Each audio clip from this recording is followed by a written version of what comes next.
Рахмат. Жеңиш Барпиевич, мага тактап бериңизчи, жанакы мораторий деген баятан бери чын эле силер токтом менен мораторий киргиздиңерби ушу кодекстерге өзгөртүү киргизүү боюнча? Урматтуу Исхак Абсаматович, 2018 жылдын 4 октябрына чыккан номер 457 токтом менен ошол немелерге убактылуу мораторий киргизилген. Эмне максат менен? Негизи бул жерде ошол концепциясы өзгөрбөсүн деген мораторий кирген.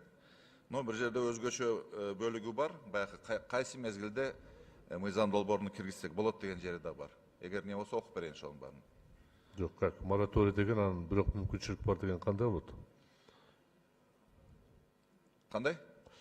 Мораторий киргизип, бирок сиз айткандай бирок мүмкүнчүлүк бар деген ушул кандай мораторий болот? Концепциясы өзгөрбөсүн деген мораторий.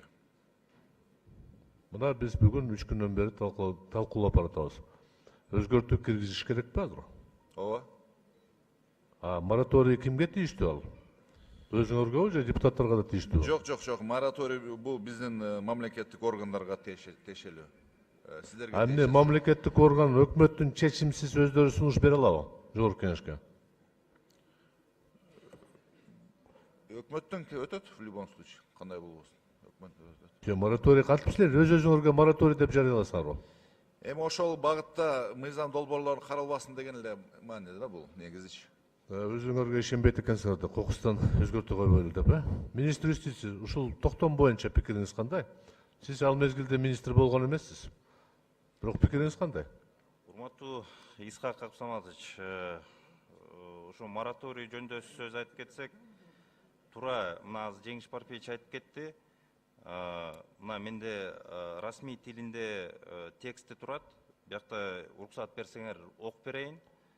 Приостановить до 1 января 2020 года инициирование государственными органами исполнительной власти Кыргызской Республики проектов нормативно-правовых актов, предусматривающих внесение изменений в Уголовный кодекс, Кодекс о проступках, о нарушениях, УПК и УИК.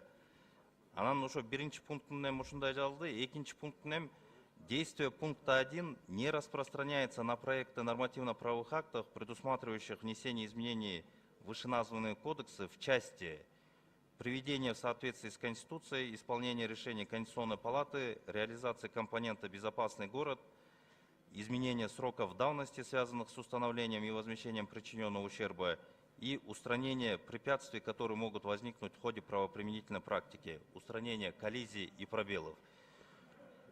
Бияктын преамбуласын карасак, эмне максат менен киргизилди? В целях обеспечения эффективной правоприменительной практики в новых кодексах. Анан президенттин жарлыгы да негиз болду. Ошол президенттин жарлыгын алсак, аякта Жогорку Кеңешке рекомендация берилип атат да. Жаңакы убактылуу мораторийди 1 жылга чейин карап көргүлө деп. Биякта эч ким силерге мындай буйрук берген жок. Мораторий Конституция боюнча түшүндүм. Депутат имеет право законодательной инициативы. Вам никто запретить вносить эти поправки не может. А вам кто может запретить? Президент?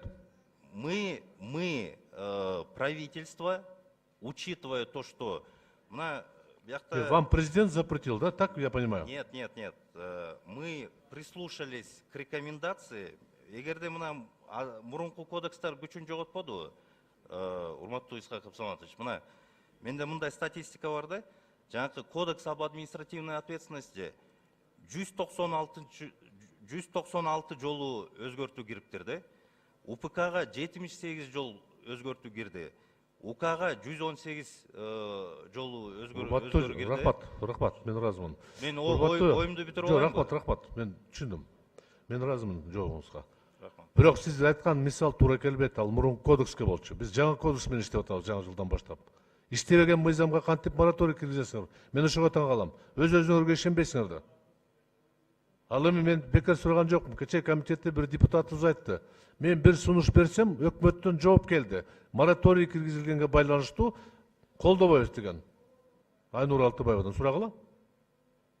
Өзүңөрдүн токтоморго таянып, депутаттарга баш тартып атасыңар мыйзам чыгаруу инициативагачы.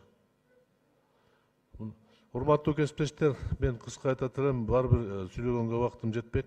Мен ойлоп атам, биз аябай чоң катарларды кетирдик. Бирок бул чогуу кылган жыйынтык болуп атат. Сөздү көп өтпөй биз жумушчу топ түзүп туруп, 1 айда эмес, 2 айда эмес, 3 айда болсо да чечиш керек. Мына биздин алдыбызда эксперттер бизге абдан жакшы сөздөрдү айтып атат. Кээде ачуулукка берилип, кандай тентексиңер депутаттар түшүнбөйсүңөр деп. Ошондуктан ушул кишилерди мен кесиптешиме кошулат элем. Мен байкадым, силер азыркыга чейин өкмөт менен кызматташып атасыңар да, туурабы? Жок, жоопко карата мен жазып алайын, өкмөт менен суруштаган мына эксперт айым айтты го. Иштеп атышабы силер менен азыр эксперттер? Жеңиш Барпиевич. Биз бардык багыттар боюнча булар менен иштешип атабыз. Туруктуу түрүндө айлык төлөп берип атасыңар, иштеп атат, туурабы? Бизде азыркы эксперттик топто дагы бар.